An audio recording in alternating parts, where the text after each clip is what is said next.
the power of diversity has been compromised. And this is my point. Whether it's politics or whether it's anything else, social media today is undermining truth. And what's scary for me, I've gone through this thought process now for about 2 years, and I keep going in circles because I don't have the answer. Because it's hard to say who should be the arbiter of truth.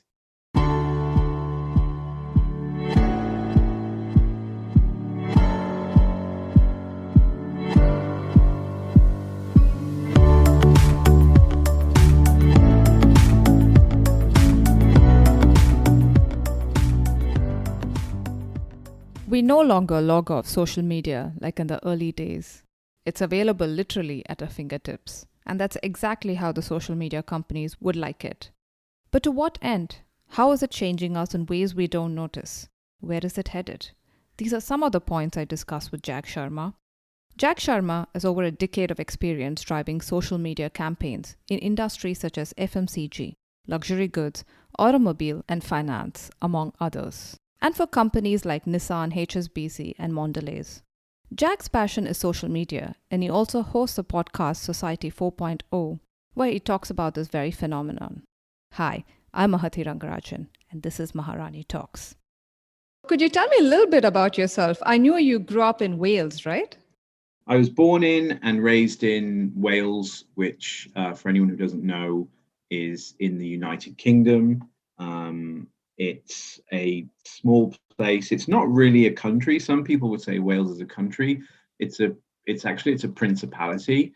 So it has some small governing rules and laws that it can do by itself, but it is part of the United Kingdom. I was born and raised there. I did part of my undergraduate degree in the US, in Florida, and my master's degree in London. Okay. And then I lived in London for 10 years. That was an experience as well. And then 3 years ago, I moved to Hong Kong. That's pretty much my geographical background. How has it been in Hong Kong since you moved here? So it's super interesting. And probably one thing I've skipped over is, and it's quite obvious from my name, that I'm of Indian heritage. So I was born in the UK. My parents, neither of them were born in the UK, but they pretty much spent most of their lives in the UK.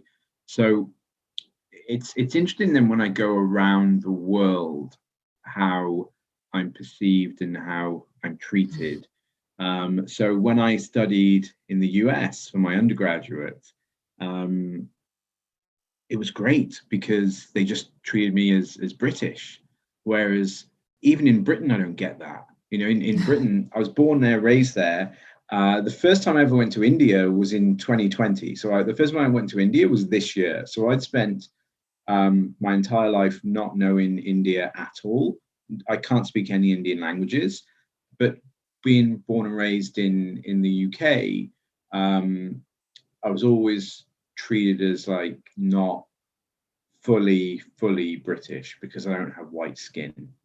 And that's super interesting because when you think about, say, first generation kids whose parents are not from the UK, but their parents might be from Poland, for example, well, those kids can fit in easily just because their skin tone. They're white. Yeah. Whereas like I could be more British than them. Like they could be like, let's go down that theory. So imagine a kid whose parents are Polish. That kid maybe speaks Polish, goes back to Poland every summer, sees the extended family, yet they're treated more British than, say, someone like me, and there's many more like me, born in the UK of Indian heritage, cannot speak a word of any Indian language, has never been to India, and yet is constantly reminded, usually like just randomly, like it just happens, like in work, outside of work, you always treat it a little bit differently. Okay. And I think it was really enlightening for me when I went and studied in the US. I was just treated as British, like by like 99% of people. And then you get 1% that would think that I was Mexican or something. But you get treated so much better when when you're not even in your own country. And then the same thing, like I'm in Hong Kong, and I'm treated more British in Hong Kong than I am in Britain. So my experience as a British person is better when I'm outside of Britain, you know. And that's interesting. And it's also it's a big dilemma, I think, for anyone. I mean, I don't know where the majority of your listeners are from, but I think it's a big dilemma. I think if you're born and you appear to be of a certain background or a certain culture, but you have really don't have very strong ties there, and you have no real right to say you have strong ties. Because for me to say I'm Indian is actually quite, I think, quite insulting to Indian people, because I know nothing about India pretty much, and I know Okay. so many languages. So it's interesting. So I think that to say how living in Hong Kong is, Hong Kong's been great. I've really enjoyed it. So you studied management, right? Yes. What got you interested into social media? It's a good one. So yeah, so I mean, I went to university for a lot of reasons. Why half the kids go to university is because their parents' expectation is they go to university. And it was fine for me. I did well in school. I had the grades. So, you know, when your parents want you to carry on going and studying, and that's all you know, like when you're 17, 18 years old, the only thing you know is studying, and that's it, and playing. That's your life. And so when your parents encourage you to carry on studying and your grades are good enough, you're like, okay, yes, I'll do that. So I carried on studying, but I didn't know what I wanted to study. I didn't know what I wanted to do. You know, I didn't want to be a doctor or a dentist or an accountant or a lawyer. I didn't want to do any of those things. So I thought, okay, well, what's the safest thing I can do that I'm kind of interested in? And I thought, okay, well, I'm interested in business, I'm interested in management, and why not? I'll study that. So my undergraduate degree was in international business, and I studied in the US. And then my master's degree was in management. Yeah. And to go from that, and then when I started my career, I decided I wanted to go into marketing. And I was doing kind of general marketing roles. I did a market research role as well for a little bit. I did all these marketing roles. And then what happened was that it was 2009, and the company I was working for, they had me doing all this general marketing, and they said, oh, can you look after this thing for us? We started this thing, this Twitter account, and no one knows what to do with it. So can you just look after it? And I was like, yeah, sure, okay, I'll look after it. And at the time, the current Prime Minister of the UK, Boris Johnson, was the Mayor of London. Okay. And it was 2010, and I reached out to him through our company Twitter account just to be like, hey, we work in the environmental sector. It'd be great to meet up with you to share some ideas. And Boris replied, and he's like, yes, I'm going to DM you, or you DM me, I can't remember, and let's figure out time to meet. And off the back of one tweet, we got to meet with the Mayor of London, Boris Johnson, and that meeting happened, and everything went quite well. But the point is, I realized that moment in 2010, wow, like is like big stakes. This isn't like some fun, cute add-on to how our world and our life is. This represents the fundamental shift in how we as human beings communicate, which is the currency of how we make decisions, which is the currency of our lives. And it was that moment. And also, if you think about 2009, 2010, when I was going through all this realization, you know, the iPhone had come out around about that time, maybe a year or two earlier. And all of a sudden, these things that we had, you know, we had these we had Facebook launched in 2004. I remember I got my Facebook account in 2005. All of a sudden, all these MySpace, Facebook, etc., all this stuff that we used to have to log on to our laptops to use, we're suddenly using it on our phones. Yeah. And you could tweet someone famous through Twitter, and they'll respond to you. And it's like, okay, this is a big deal. And then Facebook had launched their sophisticated ads platform, and around that time as well, that started to come in. And then apps were a big thing 10 years ago, 2010, 2011. The whole app thing exploded. And I was like, okay, social media, like first of all, social media is the thing to be in, and then but also broader, the smartphone as well. And so that's when I decided I wanted to focus on social. Um, but I found it hard to get into it.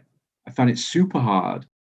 Did you feel overwhelmed because it was growing at a crazy pace, right? No, completely. And I felt like, so imagine I was a person in a general marketing role and I just wanted to work in social media. And if you think about that time, anyone that's old enough to really remember 2010, it's crazy. I think anyone old enough to remember 2010. I'm just very mindful that some of your listeners might be super young. But Yeah. anyone that's old enough to remember 2010, think it, social media was a new thing that companies were employing staff for the first time. And when it's a new thing, it's perceived to be, well, we need someone who's like hip and trendy and really with it and perhaps looks a certain way and behaves a certain way. Now, okay, I was young. I was young in 2010. I was in my 20s. Great. So I ticked one box. But did I look a certain way, especially in the UK where only hip and cool people can look a certain way? No. Did I behave a certain way? No, I was very professional. Like I just want to work hard and do what I can. So I thought, whoa, okay, I cannot break into this. You know, even with the social media experience I had in that small company I was at, it wasn't enough to break in. So I thought, okay, do I really want to do this? And I really did. So I really went for it. I found myself in a position where I really had to dedicate myself to it in order to get people to take me seriously. So here's what I did. I basically worked for free for a company as a social media consultant. They were a media company, they were a publishing company, and I offered myself to them for free 3 days a week Okay. to run their social media.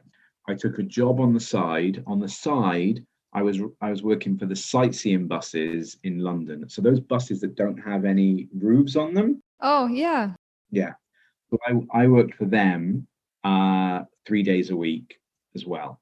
Then I had one day spare where I wasn't doing anything. But the 3 days a week I worked for the sightseeing buses. Sometimes I even took the extra day and worked 4 days a week. But the reason why I was doing that was just to pay my bills so I could afford rent and just exist in London. And personally, I went through a really tough point because the money I was making from the sightseeing buses was literally enough to survive. Like because London is an expensive city. Yeah. And when I say literally enough to survive, I didn't go out, I didn't see friends, I didn't go to the movies, I didn't do anything. The only thing I would do was go to work, come home, study about social media, watch stuff on YouTube, and that was it. I had no personal life, no personal fun. And then also on the side, while I was doing that, with a friend, a few friends actually, we made an app. So I was making an app as well. It was a calendar sharing app at the time. At the time, there was no iCloud. Yeah. So on iPhone, you couldn't share your calendars with other people. So we created this app where you could share your calendars with other people. So doing all of this, and literally having no life. And I know, like, emotionally, it was very tough for me, and personally, it was tough. But I just wanted to bulk out my CV and show that I was serious about the smartphone and serious about social media. And then I did that for about, I was doing that for about 11 months. And then 11 months, that was my life. And then all of a sudden, I got contacted out of the blue by the company that owns Cadbury and Oreo. They're called Mondelez. Yeah. And they own a ton of brands. They own other stuff as well, like Halls, Mints, and all this other stuff. And they contacted me and they said, "Oh, we need someone to come and help build us an augmented reality app, and we need someone to come and manage our social media for our candy brands in the UK and Ireland." And that was it. I never applied for this job. All I did was kept my LinkedIn up to date, and I was completely approached for this job, and yeah, and I think that what I learned from that was, and ever since then, I've not been afraid to go backwards, to go forwards, and it gets harder as you get older. So now I'm mid 30s. It's being willing to be open to continually learning and not being afraid to take a step back and thinking, okay, well, maybe I won't go on holiday this year and I'm going to invest that money in this course, or I'm not. Maybe it's not even about investing money. Maybe it's about investing time. I'm not going to go out on the weekend and see all my friends, and I'm going to invest that time to learn something, to read something. It doesn't have to be formal courses. Like, Yeah. learning by doing, like, honestly, learning by doing. If you want to become an Instagram expert, and if you want to, then just open an Instagram account based on a passion that you like and start playing and start seeing what happens. If you want to become a TikTok expert, do that. If you want to become a Google AdWords expert, then find someone that runs a small business, or start your own small business, but find someone, you find someone that runs their small business and say, can I come and run your Google AdWords for you? And, even if they only spend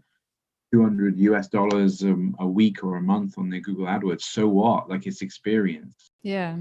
And that was a real turning point for me. And then I never really looked back, because I was approached for that first job and I didn't apply for it. And then my second job after that in social media was for HSBC, the bank. That was to manage their social media in London.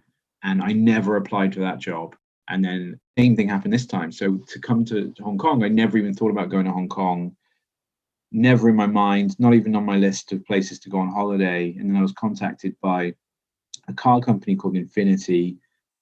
Infinity is a luxury car company owned by Nissan. Yeah. And they contacted me out of the blue and said, "Oh, can you come manage our social media?" And so the point I'm making is, like, big things can have small beginnings. And if you're prepared to put that effort in and then continually put that effort in. So when I was working for Mondelez, the ones that own Cadbury and Oreo, I still would treat social media as a vocation, just how accountants treat what they do as a vocation. Like, being an accountant is something to be proud of.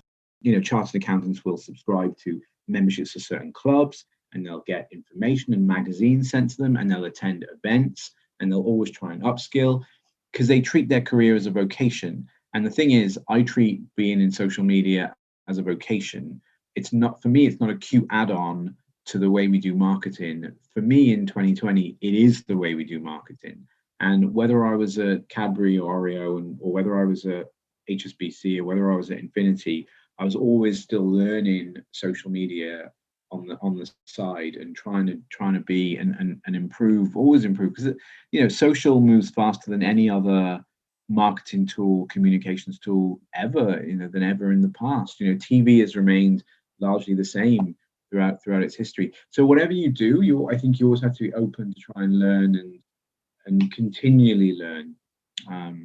Yeah, that's what I would say. That's how it helped me. It gets tiring at times, and even sometimes you get a bit fed up with it, but you have to dedicate yourself. Yeah. And soon you were pretty much doing social media campaigns for these big companies, like you said, right? What was your biggest takeaway from that? From playing small to now, the big corporates were now landing up on social media. When people talk about, and here's the thing, right? When you work in social media, everyone around you has an opinion, because they happen to set up their own personal Facebook account, or they happen to set up their own Instagram account, or whatever. And then they'll come to you in the company, even if you're in a massive corporate company like HSBC or Nissan, and you're there working away hard on, you've done your social media strategy, you've done the social media playbook, you've worked out your social media community management and crisis strategy, you've got everyone in place, you've built your team, you're flexible, you have some internal players. So if there's bad comments, you've got internal people working on it. If there's bad comments, you've also got external agency ready to come onto it as well. You are making tremendous content. You're thinking about the different formats. You're thinking about, am I building for stories? Am I building for feed? Should we be on TikTok? If we are on TikTok, what do we do? You think about different channels. Do we have a YouTube strategy? Are we going to do this seriously? You do all of that. And then someone internally just walks up to you while you're at your desk, and they're like, yeah, so I saw this on my Instagram and I think this is quite cool. And or when I look on my Facebook and I scroll, I see this. Or actually, my behavior on Twitter is more like this than that. Okay, so you're telling me your lived experience as of one person, and you're giving me that opinion of how we should run our entire social media. And then it's really difficult to have that conversation with, especially if they're a senior executive, it's really difficult to have that conversation of trying to get them on, take them on the journey. And so what I found in all the companies I worked in, it's the same thing. I have to take senior people on the journey of what social media really is. Because here's the other thing. There's actually two distinct elements of social media. There's the one element. So let's pretend we're not in a company. We're ordinary people. This element of social media, when people ask, oh well, who's doing really well on social media? Who's big? They always look at who has the most fans, what posts have the most likes, what YouTube videos have the most views, and then they count that as social media success. And they're like, oh, there's this influencer that has like 4 million followers on Instagram. That's great social media. And then they translate that and try and think that's how companies should be on social media. Okay. And that's where it gets really tricky, because if you go on Google and if you Google 10 best automotive brands on social media, I'm very sure that whatever is written there is written from the perspective of what I just described. Well, Mercedes must be better than BMW because Mercedes has more followers than BMW, on Instagram. I don't know if that's true or not. I just said that. I don't know. Yeah. But then they might make that assessment of like, okay, then Mercedes is better than BMW. Nissan must be better than Suzuki because Nissan has more followers than Suzuki, or whatever. But that is not like how celebrities or influencers or ordinary people manage social media and look for KPIs for success on social media is different to how businesses and brands should. Because here's the difference. I give an example, to true example. I drink Starbucks about 6 days a week. Okay. That's fact, right? The average is 6 days a week for me. Now, I do not believe I'm a coffee expert. I understand when people say to me that there's better coffee out there. I understand when people say to me that I'm paying too much for a cup of coffee. I understand all of that, right? But I still buy Starbucks almost every day, right? So I drink that much Starbucks, but yet I don't follow them on social media. I think the last time I checked out their social media accounts was easily 8 years ago, maybe longer. I don't really care what they do on social media. Yeah. And also they don't target me on social media with any ads or anything. But I still have this relationship with Starbucks. You might drive a Nissan or whatever. If you drive a Nissan or if you drive a Mercedes or whatever, you may never have looked at them on Instagram or wherever. Like, you don't care. Yeah. You drive the car, you chose the car, you went to the dealership, you picked the car. Maybe you picked the car because a family member had a similar car, and whatever reason.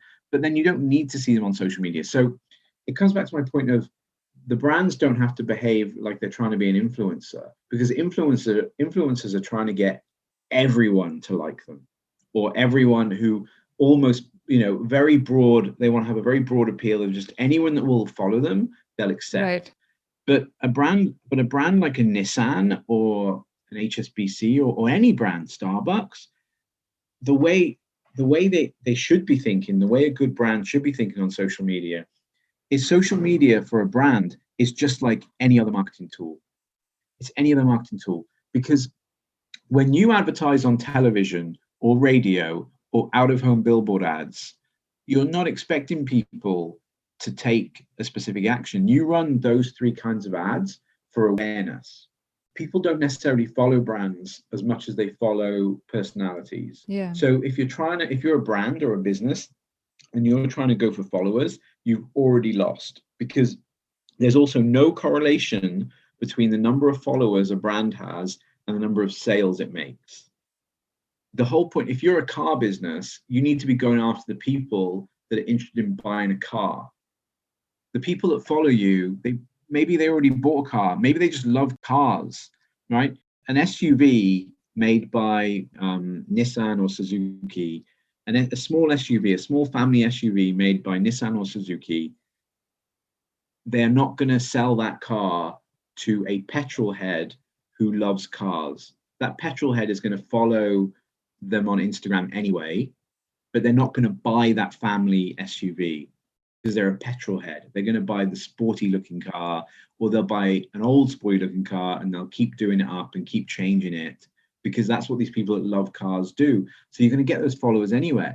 You don't go after them as followers. You don't even go after followers. The point is, if you're Nissan or if you're Suzuki, and if you have a new family SUV, you need to go after the people who are likely to buy a car within the next, say, 6 to 12 months, who fit your target. So who do you go after for a family SUV? You go after the mum and dad that are likely to have young kids. So you need to find them. Yeah. And those are the sort of people who are not going to follow you on social media. So the fundamental challenge I found of doing social media in any small company or any big company is getting the people in that company to stop taking their personal experience of social media and bringing it into work and saying, right, this is how we should do things.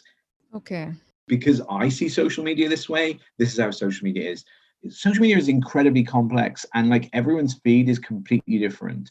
And so just because someone sees it one way, it shouldn't be another way. So the biggest challenge about being a social media professional is you're constantly caught off guard pretty much almost every day with someone making a comment about something that they think should be one way versus another. Whereas if you work in any other department in the business or even any other type of marketing, people are less on you with their personal experience of how things should be, even though they've never ever worked in it. Right. And yet we are stuck, like you said, with the yardstick of the number of followers that you have. Now you can buy followers and there's all these bot accounts. You touched upon a super interesting point. This whole thing, just before we spoke today, I was reading up on how we as humans, they're trying to estimate how many fake humans we interact with on a weekly basis. And by fake humans, I don't mean the type of person that says nice things to your face and then horrible things when you're not there. I mean like humans that are not real humans. Yeah. So if you've ever bought anything online because the reviews and recommendations were like really, really high, it's got like 4.5 stars on Amazon or whatever, the likelihood is that those reviews have been done by fake accounts. Okay. If you chose a doctor based on a search engine results, if you went on Google and if you searched for a specialist doctor in your hometown and you go to the doctor that appears top of the organic search results, so even if we take the ads out of it, they probably came top because they are having lots of websites do the whole link building, Right. the web link building to their website. So you're getting this doctor recommended to you by Google. Oh, they're top of Google on the organic search results. I'll just go there. They must be good. Yeah, they're good at, as you've alluded to, they're good at paying for certain service that gets them a certain way. I mean, another example, I'm much further behind in my podcast journey than you. I started a podcast like 2 or 3 months ago, and already on LinkedIn, I'm getting contacted privately by people that are offering me a ton of positive reviews on my podcast and like loads of like listens. I either reply like just no thank you, or I even just say I'm actually just doing my podcast just kind of like for it's my own personal growth. I'm not doing it because I want to have X number of reviews of my podcast or X number of listeners for my podcast. And it's sad, but everything has become that way. Yeah. There are so many where I work currently, we use a software tool that enables us to root out influencers who are likely to have a high number of fake followers, because we work with influencers. I can't talk about the company I work for currently, but basically this company I work for makes and sells luxury goods. Okay. And we work with influencers to promote those luxury goods, because influencers are the new celebrities. And the truth of the matter is, when I joined, I was like, okay, well, let's use the software. And a noticeable percentage of the influencers we use had a number of questionable accounts following them. And it's very common for influencers to do this, where they are so stuck and they feel so trapped, and it's like they just think, well, if I can just get another 50,000 followers, it'll just make life easier for me, and then I can get to this stage and I can do this and I can do that. And even on certain platforms, you get to YouTube, you get certain features unlocked when you reach a certain number of subscribers. On Instagram, when you reach 10,000 followers, you get certain features unlocked to you that are otherwise not available. So imagine if you're a budding influencer and if you've got 6,000 followers and you're thinking, I've worked a whole year to get 6,000. And if I can just get 4,000 more, then I can unlock these additional features and I can do great stuff. And then it's easy to find. You think, well, I could pay whatever it is, I don't know, $250 and I can get 4,000 followers or whatever. And it's a shame, but we interact with fake humans much more than we realize, and we're influenced by fake humans much more than we realize. And we use Google as the arbiter of truth. Like maybe you'll be at a dinner party and you'll be disagreeing with something, and it reminds me when I was a small boy and my parents have friends over for dinner, and let's say if the adults in the room were disagreeing on something, the great thing about the old days, they would just disagree and then move on. Yeah. Someone might think that they might even disagree on something small. Someone might say, oh no, this movie came out in like 1982. And then the other person will be like, no, it came out in 1985, definitely. And then they'll debate it. But then in the end, it means nothing and they move on. But then in today's world, if you disagree, you don't even have the disagreement. It's like someone will just get on Google and search for it. But the knock-on effect is that Google has become the arbiter of truth. And so whenever we're unsure about something, we just Google it.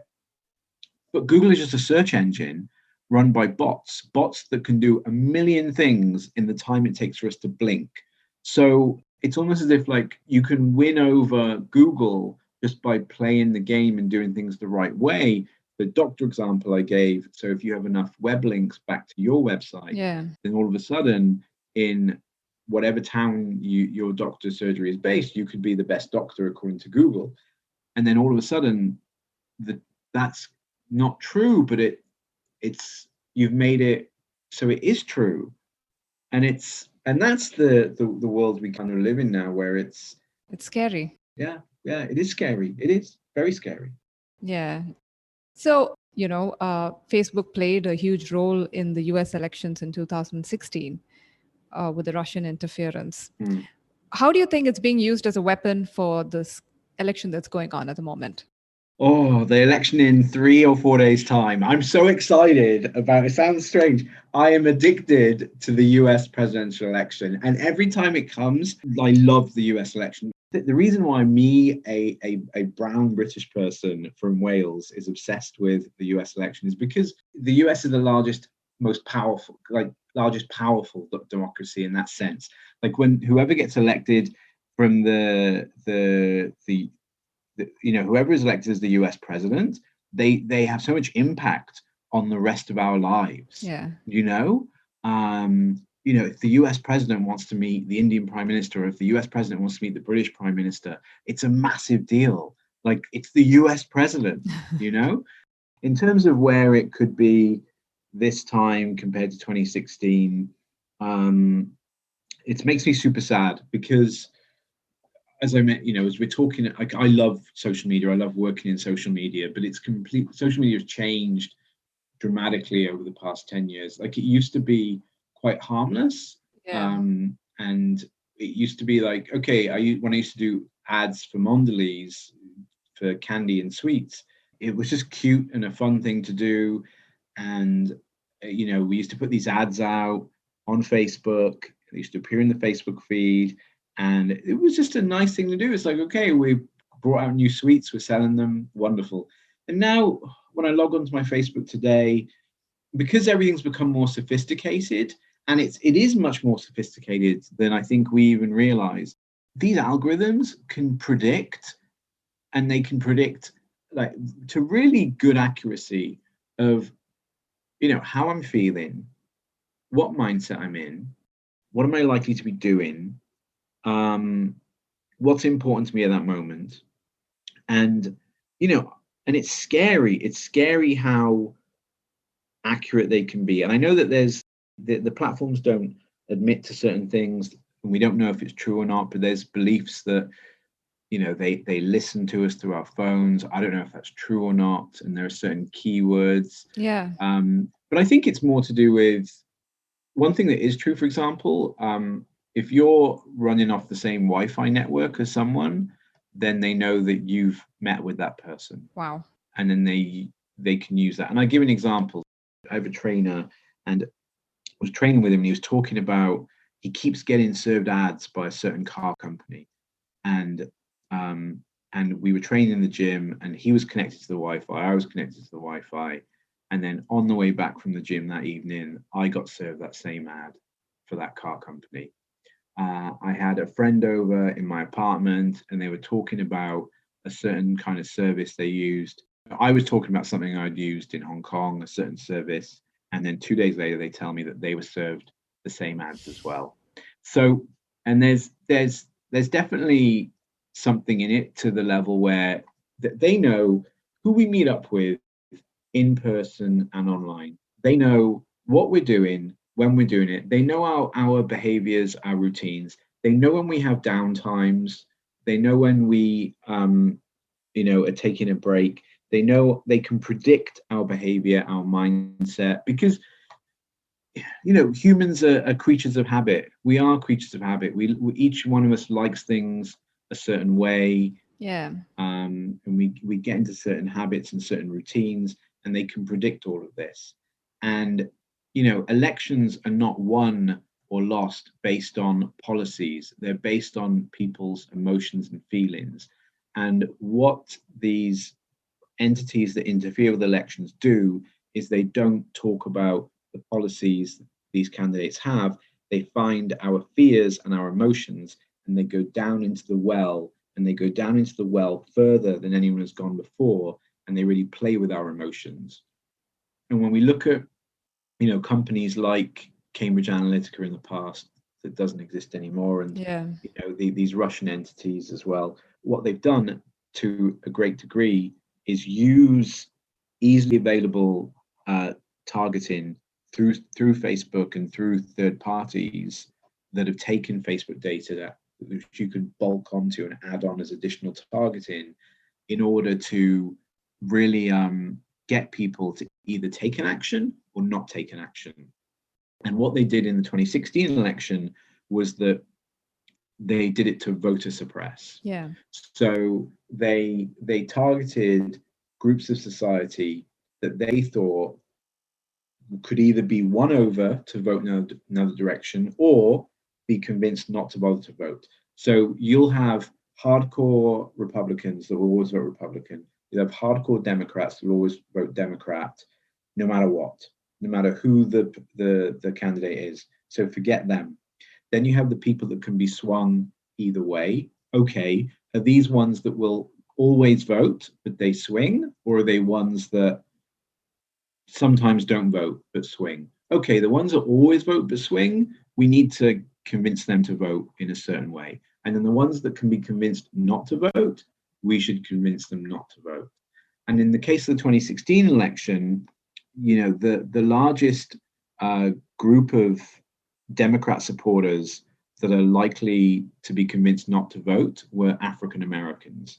And whether it's and it's been proven since, I mean, people can go on YouTube and search this. There's a British news channel called Channel 4, which literally just 2 weeks ago did a video on YouTube about this. And a month ago, I did a podcast on this as well. Yeah. It's different, but same. So my podcast a month ago was about how the Russian entities interfered on the US election for voter suppression. And the video from Channel 4 News, which came out 2 weeks ago, was about how the Trump campaign did the same thing and try to suppress Black people from voting. Because Black people in America generally overwhelmingly vote Democrat, Okay. but they're also the group most likely not to vote.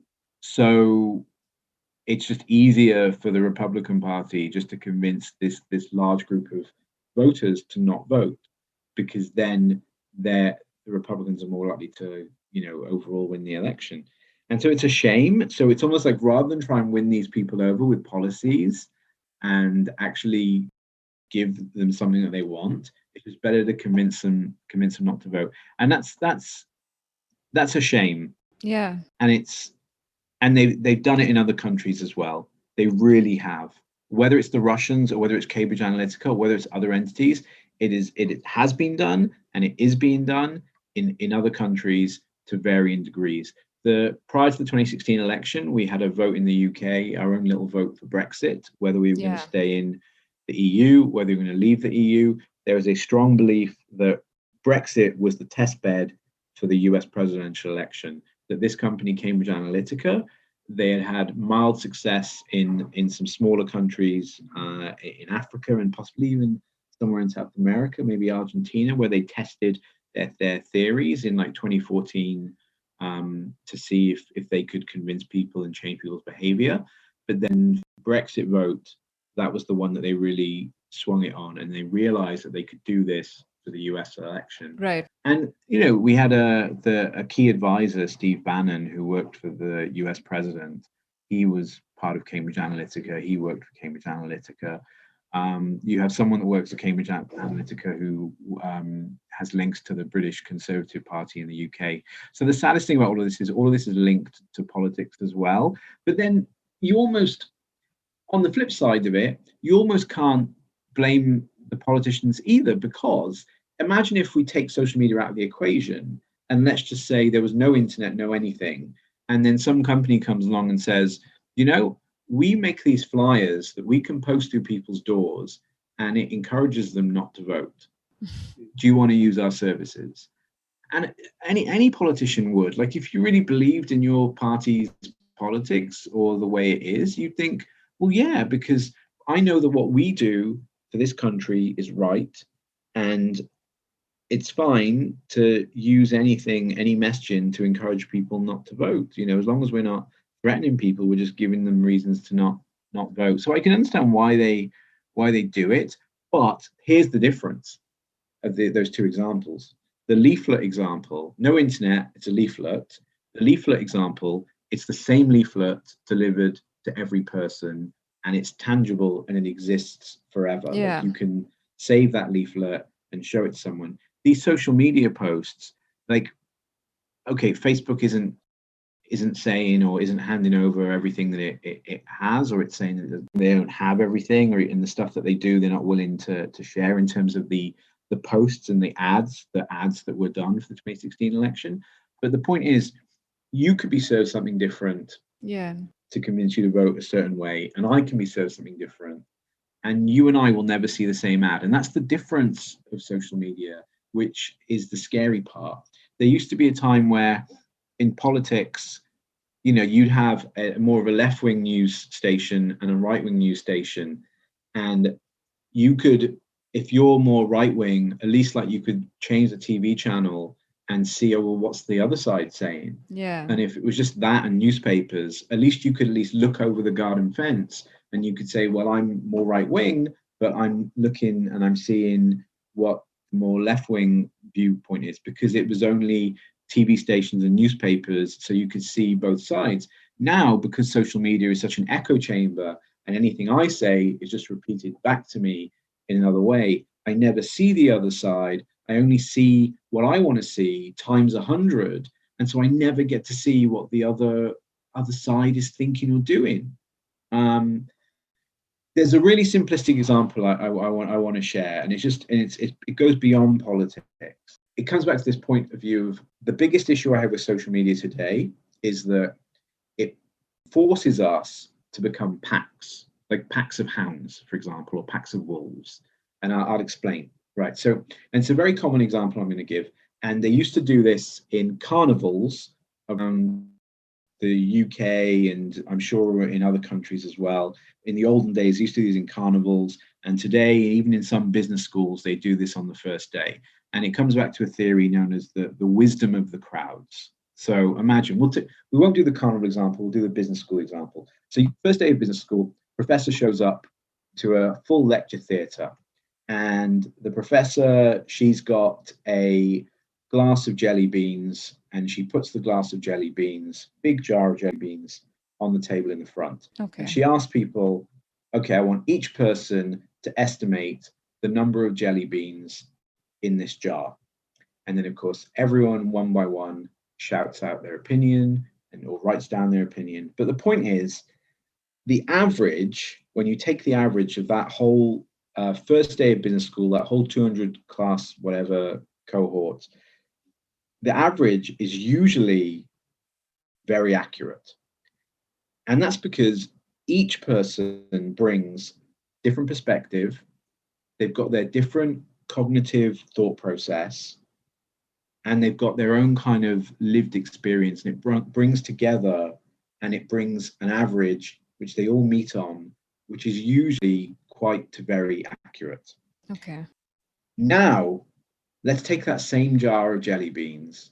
And now the only way that these students can see it is through social media. Okay, here's the difference. If the only way they can see the jar is through social media, different camps and groups will form, and they will share their ideas on the number of jelly beans that there are. And so now there's no longer the individual thought process. There's the different camps and the different groups. Yeah. So that happens. That's number one problem. Number two problem, Russian intelligence services or other companies for hire would add pictures of different jelly bean jars that look the same, that have a different number of jelly beans in the jar. So then it becomes hard to say, well, what was the original jar of jelly beans, or what's the jar of jelly beans we need to consider? Right. Then bean promoters acting on behalf of one element or another will come in on the conversation, and they'll argue, well, we don't have enough jelly beans. Even though we don't even know the number of jelly beans that are in there, and we don't even know the purpose or the need for these jelly beans, they'll still argue we don't have enough jelly beans, even though we don't know what the jelly beans are for. So now, all of a sudden, there's no longer a way that we can guess the number of jelly beans, because the power of diversity has been compromised. And this is my point. Whether it's politics or whether it's anything else, social media today is undermining truth. And what's scary for me is that I've gone through this thought process now for about 2 years, and I keep going in circles because I don't have the answer. And the reason why I don't have the answer is because it's hard to say who should be the arbiter of truth. And that comes back to the Google example I was talking about with the searching for a doctor earlier as well. Right. It's like, who is the arbiter of truth? Because if we go down the thought process of, okay, social media is by its nature an echo chamber, it's a problem, it creates this pack mentality, which is a pack mentality is great during a war. If there's in World War II or World War I, pack mentality is great because we have to come together in order to survive. But in normal functioning society, pack behavior is not good. This is how people get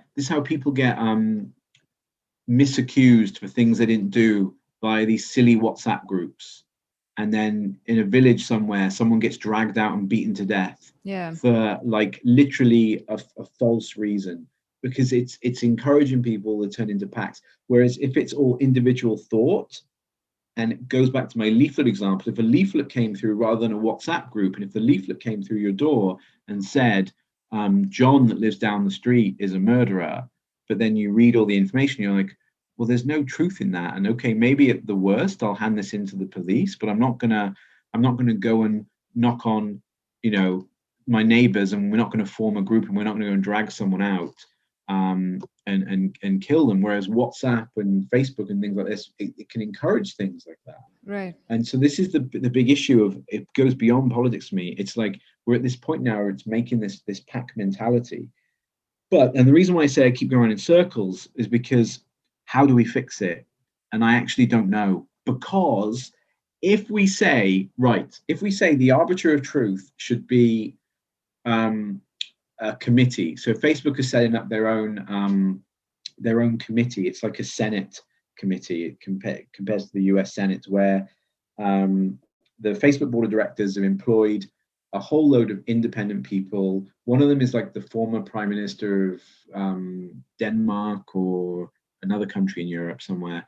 The whole group of these independent people that are going to form like almost like a board, and that board will assess big issues on Facebook. So if Facebook get accused of genocide in Myanmar, then this board will review everything going on and they will shut things down as quickly as they can.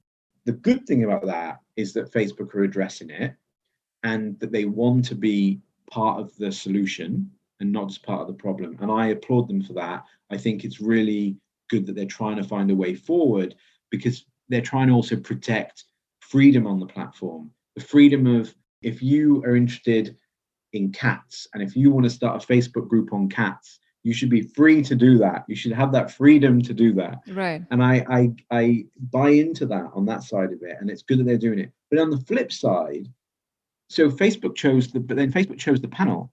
Facebook chose who's on the panel, and that panel decides what's good and what's not good.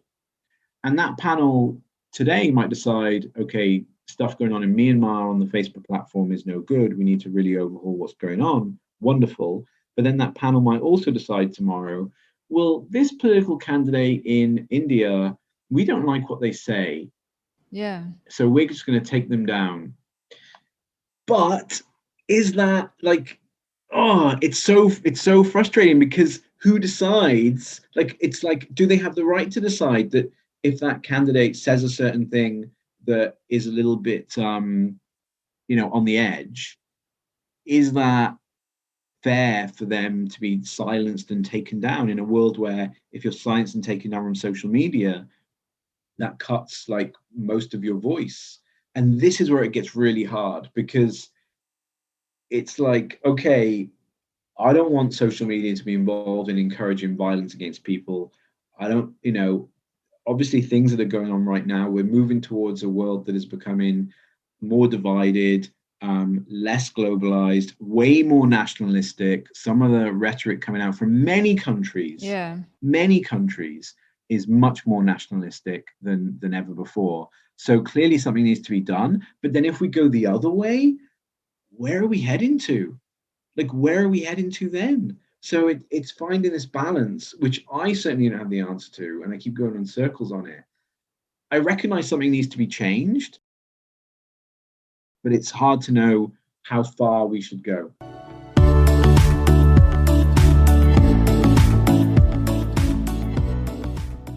Hope you enjoyed this conversation. This episode is a 2-part series, so there's more such interesting topics we will be talking about social media next week. So until then, take care.